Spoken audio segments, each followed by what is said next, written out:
Gandang umaga mga katresyor. Pangalawang part 2 to ng video namin. Dito yung napakalinis na guhit at yung gamit natin. Malaking pagpapasalamat natin sa ating gamit dahil sa tulong ng gamit na lukit namin yung posibleng pinaglagyan.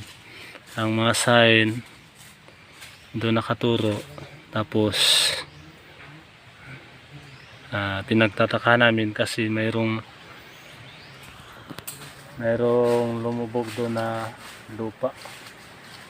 Bali ang turo ng locator, mayroong lumubog na lupa. Bali bilog siya na lumubog kunti. Siguro doon yung butas kasi doon naman nalukit.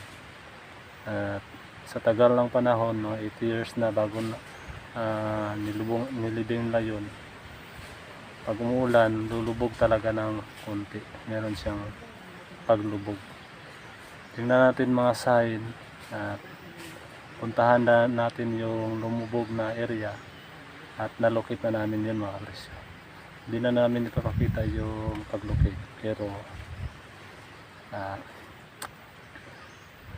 walang kwenta naman kung magluloko kami na walang detection doon. Ito yung nakita namin mga presyo. Yan o. Napakalinis na araw yan. Nako. Magagawa ba yan ng nature mga tits? Yan o. Yan. Ang turo niyan ay yan. Ito. May bitak. Ang kasama niya ay puno daw ang ibig sabihin. Ito yung ugat niya. Yan. Ito yung puno. Ito yung katawan. Ito yung sanga.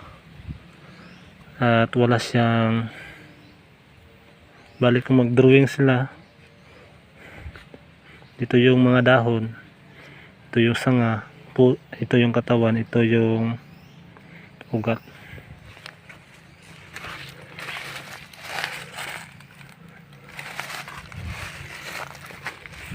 Doon yun nakaharap mga kapatid. Sa likod naman yan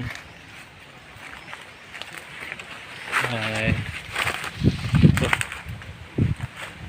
ito yan o, napakalinis na kinat yung taas ba, yan o, napakakinis. Tapos meron siyang guhit, yan o, guhit yan, yan guhit yan. Tapos merong bilog dito na malinis. Printing yan mga katresyor. Yan o. Yan. Printing yan. Papunta doon. Pali ang mga palatandaan dito, nagtuturuan at isa yung tinuturuan na doon. Ito naman ay printing din. Yan o. Sinadyang kinat at turo papunta din doon. Ito naman yung isa mga treasure. Yan o. Yan. Napakalinis na guhit. Paliko siya. Papunta din doon. Dito lahat ang turo ng mga sign. Ito yung napakalumang sarili mga katresyor. Yan. Yan o. Bihira ilang yan lumaki. Yan. Napakaluma na itong mga tresyon. Diyan ay sapa yan pag umulan, papunta dun. Dagat na dun, mga 1 kilometro galing dito. Tapos positive talaga kasi mga 200 meters galing dito mayroong tinambayan yan ng mga Hapon, pero hindi sila marami. Mayroon silang parang kuweba dun. Tapos may gustong mag treasure sa area nila, yung may-ari ay di pumayag. Kaya siguro yung mga Hapon na yun ay tinuwid to nilang sapa at dito sila naglagay din.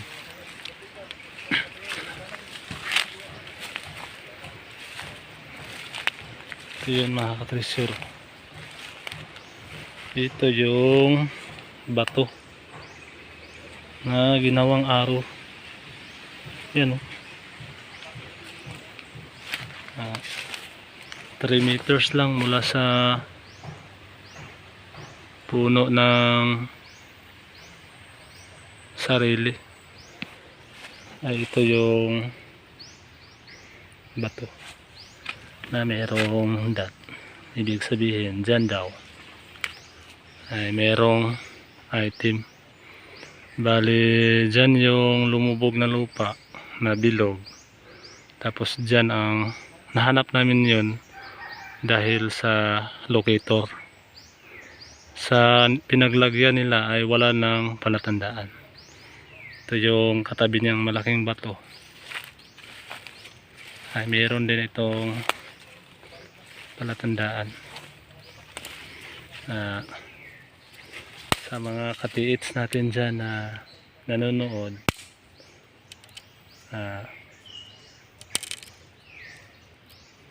na nagsasabi na hukayin daw natin para mapatunayan ang totoo bang nalulukit natin yung area. Sa kanya na yun mga katresyor, kung ayaw niyong maniwala. Basta tayo ay ang purpose ko lang, ibabahagi ko rin ang lugar namin, kung paano sila naglagay ng mga sign, paano sila nagbaon, para maging basihan din sa mga gustong mag-treasure na baka kung may matutunan din sila kung paano mag-trail o magbasa ng mga sign. Yan o. Ito ay guhit. Tapos mayroong paa. Yan o. Paa talaga yan. Mayroon pang daliri. Yan o. Isang daliri. Kaliwang paa yan, ibig sabihin short distance. At ang turo niya ay itong bitak. Yan o. Yan. Pagdating dito ay arrowhead na siya. Yan. Saan yung turo? Yan o, arrowhead o. Papunta doon sa lumubog na lupa. Bali dyan, wala nang sign. Ito, short distance. Ang turo ay papunta doon sa lumubog na lupa. Yung paa nakaharap doon, pero ito parang sekreto niya, yung guhit.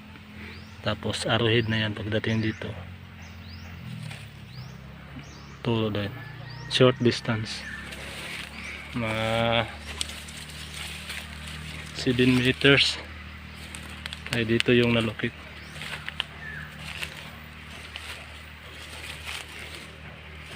Ito mga katresyor, yan.